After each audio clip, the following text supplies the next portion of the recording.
and welcome back to the Give and Go. I'm your co-host Reynoso here with my boy Soltero. What's up, guys? Folks, UEFA Champions League content all year long, all season long. Subscribe to the channel right now and please thumbs up this video, man. We need it. Please thumbs up this video if you love football. We need it bad. Because we had some crazy drama happen once again. I mean, from the realms of Spain where Barcelona gets a game winner against Dortmund, or Atletico Madrid and their crazy win streak. Where do we start today, man?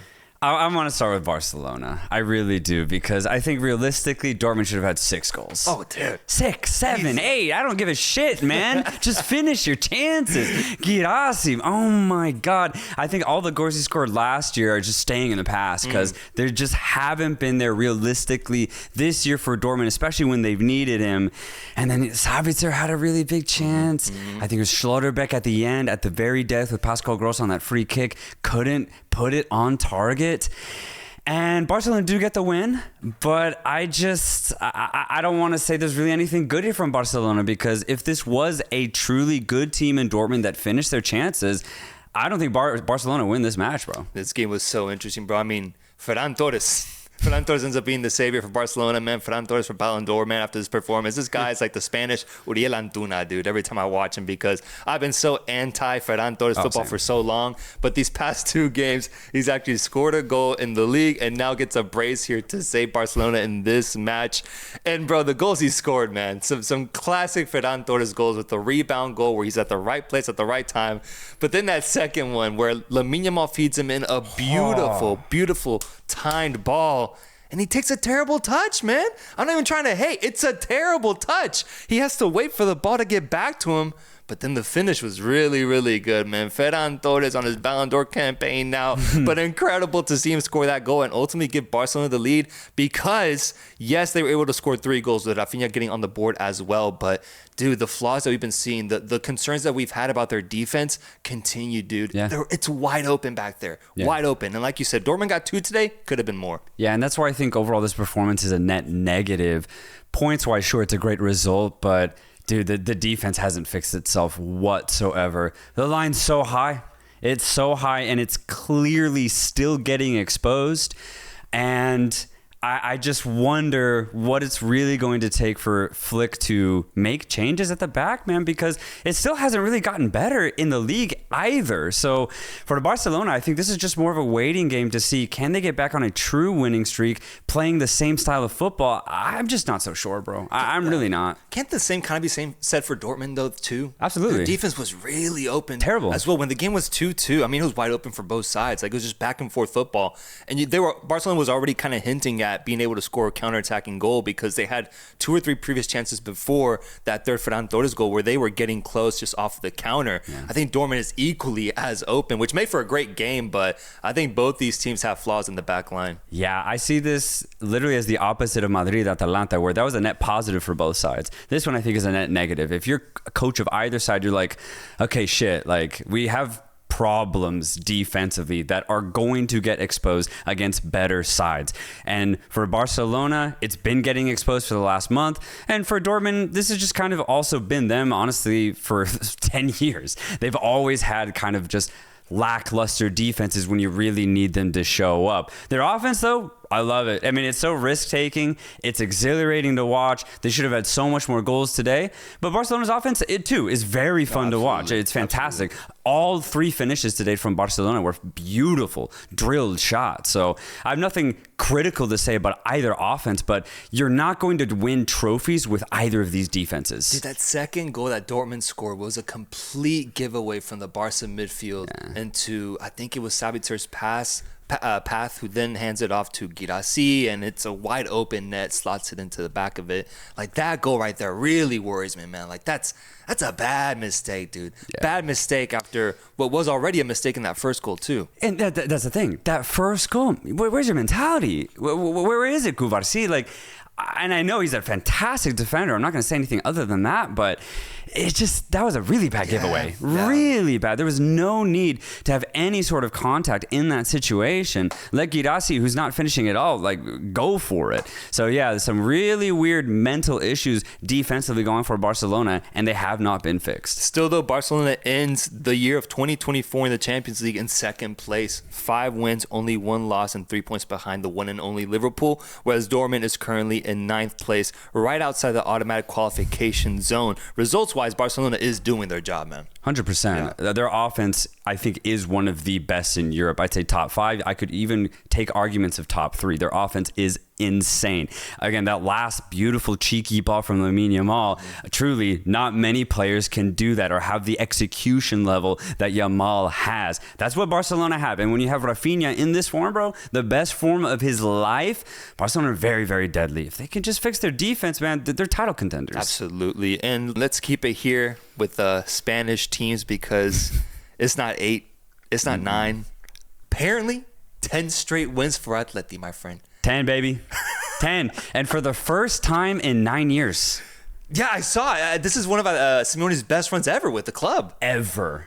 and I think if we correlate it back to the pod, the last time we spoke about them was on the tail end of their losing streak at that time. And we haven't talked about them in basically a month and a half now. The last time we really talked about them was the last time they lost against Real Betis.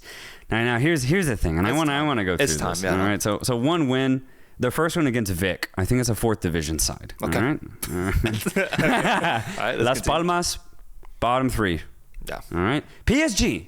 Okay. I will take that as a decent win. Not the best. Not the best side right now in Europe, but I will take that win.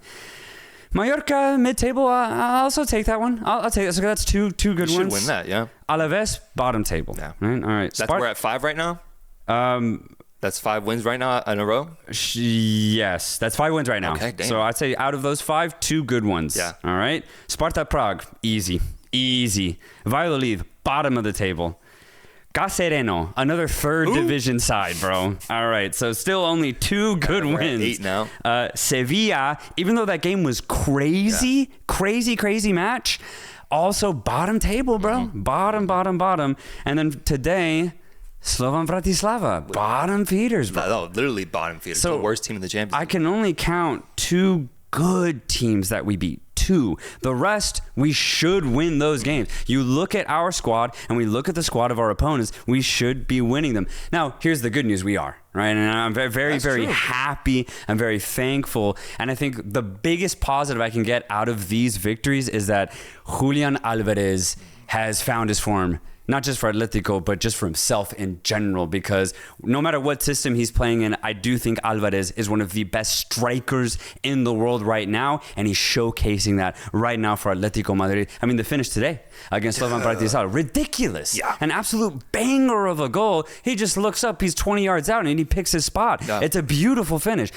Only a few players can actually make those kinds of chances, and it's Julian Alvarez is definitely one of them. We have that at our disposal. And then, of course, Antoine Griezmann, man. Come on, man. What are you going to fucking do? You can't do nothing. He's one of the best players of all time, and he's still in ridiculous form. Everyone else is really stepping up to the plate. Rodrigo De Paul, Giuliano Simeone as well. So, Samuel Lino, can't forget that. Mm-hmm. So, it's working really, really well. And I will say Simeone in general has tried to advance this team's tactics as far as their starting position up the pitch. There's a lot more combination centrally, which helps players like Griezmann and Alvarez, but then we still get that width through Samuel Lino and Simeone. It's less conservative than it was at the beginning of the season. I think that's why we are scoring at a very high rate, which is great. I just would love to see it against better opposition. I need to see it against better teams. No, 100%. I think the same thing that we asked out of Inter Milan, out of Sporting CP in terms of facing a real opponent, I have to apply to Atletico Madrid. I have to.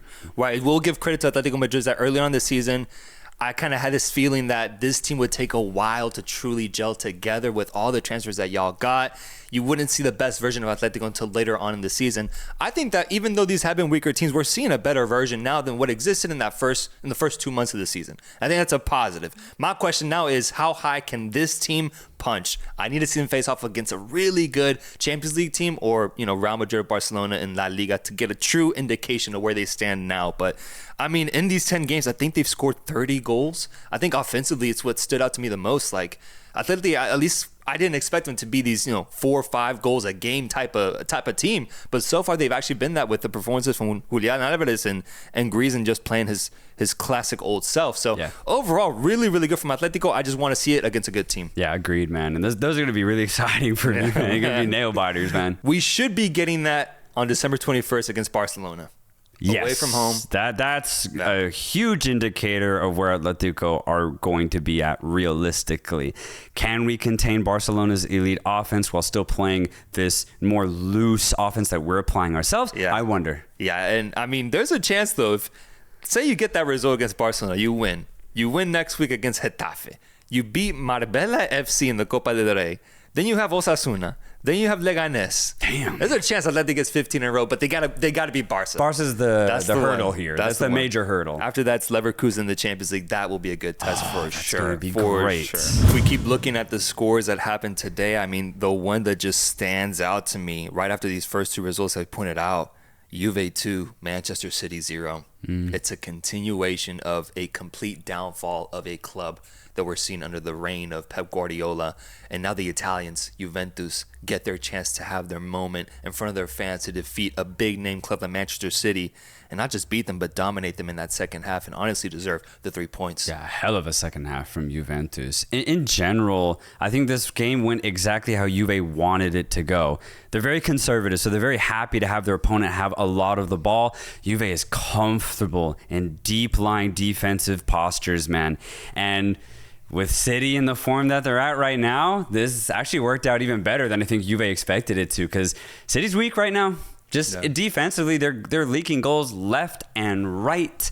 And offensively, they're just not as brilliant, as exciting as they once were. And I'm so glad that Juve in that second half at home took complete advantage of the situation. A beautiful, forceful header from Dusan Vlahovic to get Juve on the board. And then they get a second goal 15, 20 minutes later. A very good win for Juve. And just this crazy run of bad results ultimately continues for Manchester City.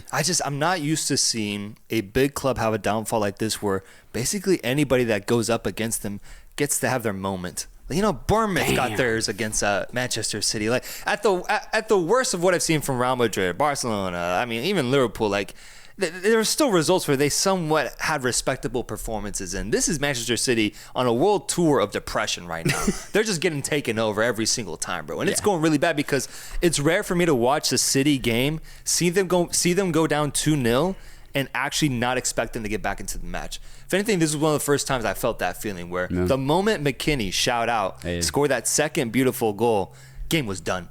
Done. And that's so crazy to say about Manchester City, who is notorious for, if they ever do go down, coming back in minutes and making it a game where they end up with 3 points. This is different now, bro. This is really different. And I just think if you're a Manchester City fan, like, close your eyes, bro. It's going to get ugly. Yeah, I really do think so. At this point, if you just have a good offense and somewhat stable of a defense, you can really hurt Manchester City. And dude, that's such a good point. City don't have that X factor anymore to where they can come back. So all of a sudden, if you get a lead against Manchester City, there's a little bit of desperation you see on City side that we've never seen before. And if anything, that gives more confidence to their opposition. This is nuts to see. Nuts, bro. It's nuts. It doesn't make any sense, man. But look, watching City lose I'm loving it, man. Oh, yeah. I'm loving it, bro. I mean it up. And then, like, there's all these the FFP allegations. Apparently the courts are done and there's going to be a decision in February. Is that looming? Are they hearing shit inside the camp and that's affecting their performances? I have no idea, bro, but this is a crazy downfall. There's Pep's salty response. Even on social media, players of Manchester City are a little, they're a little uptight about the way things are going. And I think there's a conversation that's starting to brew about Manchester City potentially. I think they will, but I think there's a conversation about maybe not even making it to the qualifying stages of the UEFA Champions League. They're in 22nd place right now with 2 games left. Their next 2 opponents, PSG away from home, and then Club Brugge. That's not easy. That's not easy, bro. That's great. Yeah. Considering their form, both PSG and Bruges will have a chance to, very, very much so, keep the game tight, but maybe even win. Let's go over to a more positive Premier League side with Arsenal. Yeah. Arsenal welcoming in a feisty French side in AS Monaco into this game, but ultimately dominating this team with 2 goals from Bukayo Saka and then another one from Kai Havertz. Truly gets me excited because you guys all know my take on Arsenal. When it comes to the Champions League, I get up for them because I really do feel like that should be their main focus because they have the talent and players to go deep in this tournament. And so far, so good. Big result here with Odegaard back in the squad. Love what I saw from Arsenal today. Yeah, this was a really dominant performance overall. It was tight for a large portion of this match, and that's just credit to Monaco working really hard. They didn't give up, I will give them that, but just the way that this game was going, the way Arsenal were moving it around, and the chances that Monaco couldn't create, I thought this was pretty straightforward for Arsenal. A very good win, 3-0. It feels good at the Emirates. It's exactly what you want if you're Arteta. A strong, strong win here. And I think for Monaco, this is just reality. Like, they just don't have the type of players to go deep in a tournament like this. They're a good football club, but they're definitely missing some world-class players. Yeah, Arsenal now sits in 3rd place, right behind Liverpool and Barcelona with 13 points. 2 games to go. Let me see who they're facing off against. They have Dinamo Zagreb and then Girona. They should finish with 6 more points, potentially finishing in the top 2, bro. This could be a really fun run for Arsenal, as I do think they're going to qualify automatically. Now these scores get really fun because, I mean, there's still some that really stand out to me. Stuttgart got 5 today. Stuttgart got 5 today. And I watched like the middle 30 minutes of this match, and it was tight, bro. It was 1-1. And then Stuttgart get a really interesting goal to go up 2-1. And I'm like, all right, I think they'll see this out. And then I check back, it's 5. So I don't know what happened between 2-1 and 5-1. I have no idea what happened. I'm seeing in the 53rd minute, Milot scores, and from then on, it's just floodgates. 4 goals in the second half. Yeah, the Milot goal, it was slightly contentious because it looked like the ball went out of bounds. Oh, interesting. It looked like it went out. The referees couldn't really tell, so they just went with the call on the pitch, which was a goal. I'm fine with that ultimately at the end of the day because it was a really tight decision. And then I guess from there, Young Boys just gave up. They're like, shit. Call didn't go away. We're done. Yeah, and I think that's fitting as they now sit as the worst team in the Champions League right now. Exactly. Not going to lie, though, I expected them to be a little bit better, like maybe not the worst team, maybe the 2nd or 3rd. To like, you have Slovan Bratislava above you. You have Salzburg, but Red Star Belgrade is having a better Champions League season than you right now. I mean, Young Boys, I've known them to be at least somewhat better than the Croatian sides potentially, but even this year, it's not happening, bro. So Young Boys is in last place. Stuttgart now jumps to 26. Gonna need some luck to be able to qualify into the playoffs, but I mean, they're there, bro. They're there, and their next 2 opponents are Slovan Bratislava and then PSG. Okay, so there's a chance. Yeah, they can definitely beat Slovan Bratislava for sure. And PSG, if they focus, for Stuttgart, I think it's a focus issue. Yeah. If they focus and really give everything they've got, they can also win that match. They have incredibly good offensive players, but yeah, they're very inconsistent game to game. That's the frustrating thing. And for Young Boys, I had to check because I do remember they're having a historically bad league season. Dude, they're out of a 12-team league in Switzerland, they're in 9th place. Oh my God. There are 8 teams above them. They're basically in a relegation battle right now. Damn. In Switzerland. How do you say how do you say trash in Swiss, bro?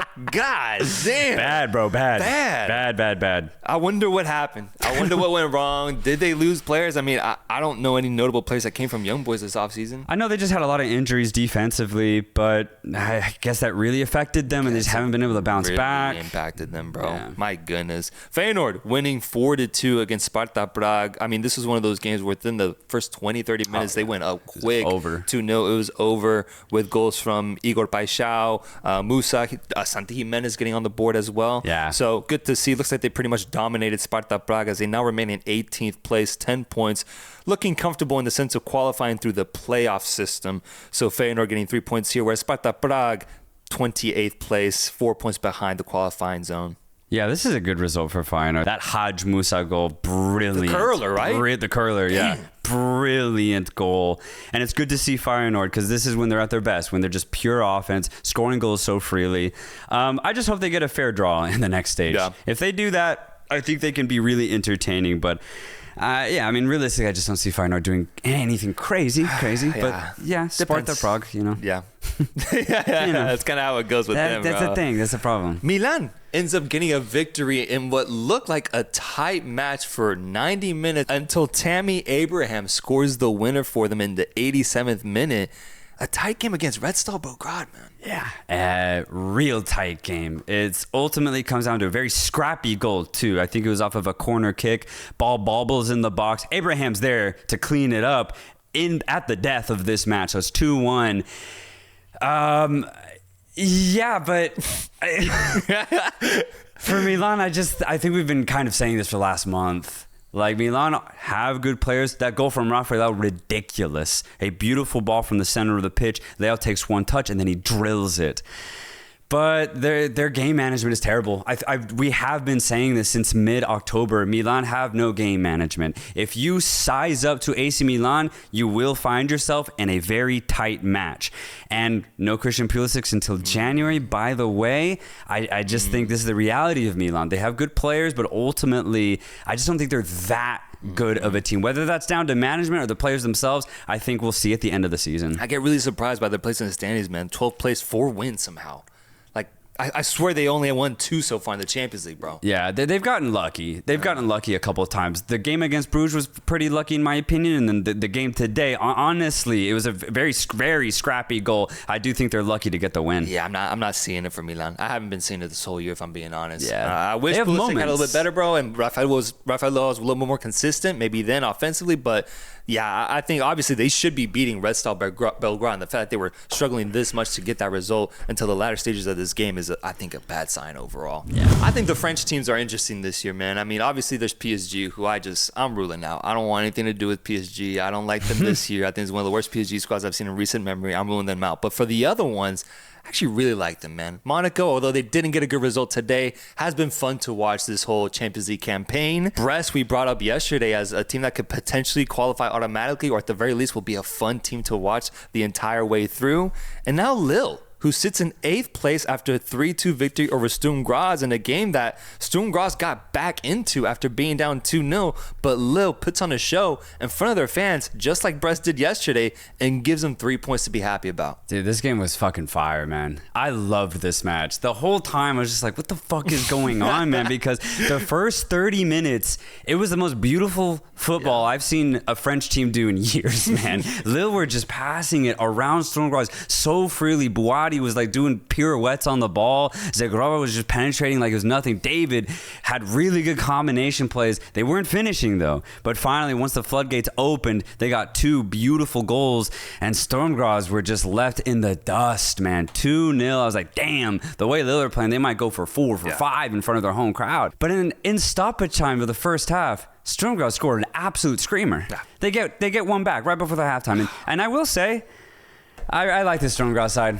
Because this entire time, even though they're getting absolutely cooked in that first half, they were working hard, man. Working really, really hard. And I really appreciated that because I could tell that even though they were losing 2-0, they were sprinting, closing down space at every chance that they had. I was like, that's a sign of a really good, organized, disciplined side. And I really respect that. Right. So for them to get that goal back, I was like, all right, great. That's what they deserve. And then they equalize it. Starting the second half, beautifully done. Sturm Graz make it 2-2, and at that point I was like, let's go, man. Let's have some fun, bro. They'll end up closing this one out, and I ultimately think they were the better team overall. But man, the way that Sturm Graz fought, they fought against Bayern Munich, they fought today again against Lille. I have nothing but respect for this very small Austrian club. They're so fun to watch because they give absolutely everything. And for Lille, man, I think throughout this whole campaign, they've shown signs of just brilliant offensive football. There's something there. I just wonder, can they do it on the biggest of stages in a knockout setting? I think that's fun, though. It's fun to think about. The prospect is really fun because, like for Brest, I get scared that there might be a clear limitation with them if they face off like Barcelona and they lost 3-0 recently, right? Lille can play up to a really good level. They're the Madrid killers. They beat Real Madrid and Atletico Madrid, granted at weird times, but still that's a big achievement for a team like Lille. Yes. I think Lille might have a higher ceiling, maybe the highest ceiling out of any of these French teams that we're seeing right now. Agreed. And that goal from Haraldson, man, like that was the momentum, the buildup was insane, and then the celebration as he came off the bench to then score that goal, and the guy he got subbed in for was celebrating on the sides as well with him. Like, the whole stadium just erupted when he scored that beautiful, beautiful goal, putting so much power behind it despite not having a lot of like run up to it. 3-2. It's game, bro. It's game. And Lille gets 3 points now to cement themselves in 8th place with 2 games to go. Next 2 matches, Liverpool versus Lille at Anfield.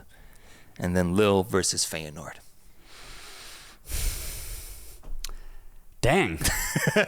Okay. Yeah. Okay. Yeah. We'll get to see really good tests in those next 2 matches. It'll be really, really interesting to see what they can do with that. They'll get a goal at Anfield. Yeah?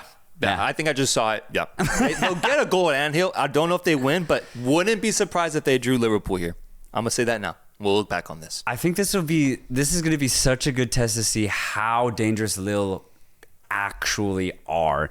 Can they contain one of the best offenses in Europe and also play their own free style of football? Can they do both at the same time? Liverpool is literally the ultimate test. So I'm very excited to see what Lille can do in that match. Scared, though, because it could go really south. This could go bad. One word to describe Benfica Bologna.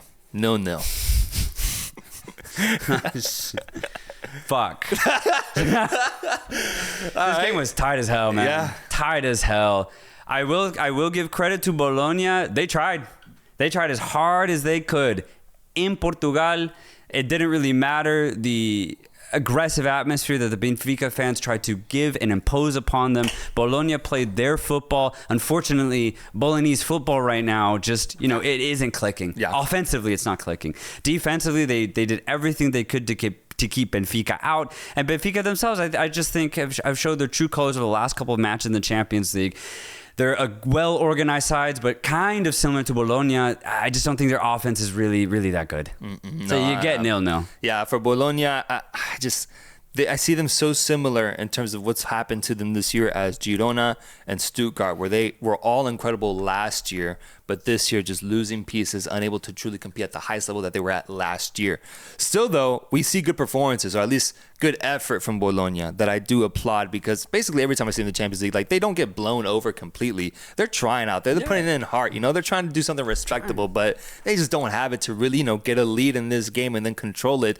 And Benfica, I completely agree with your take. I just don't see it for them in this tournament either. So my word would be meaningless. No is ultimately meaningless. You can't do shit with that. Folks, thank you so much for watching our Champions League recap. We will be back next year for Matchday 7 and Matchday 8. The tournament is getting better and better, and those 2 rounds are going to be ridiculous, bro. So make sure to subscribe to the channel. We'll see you guys soon. Peace.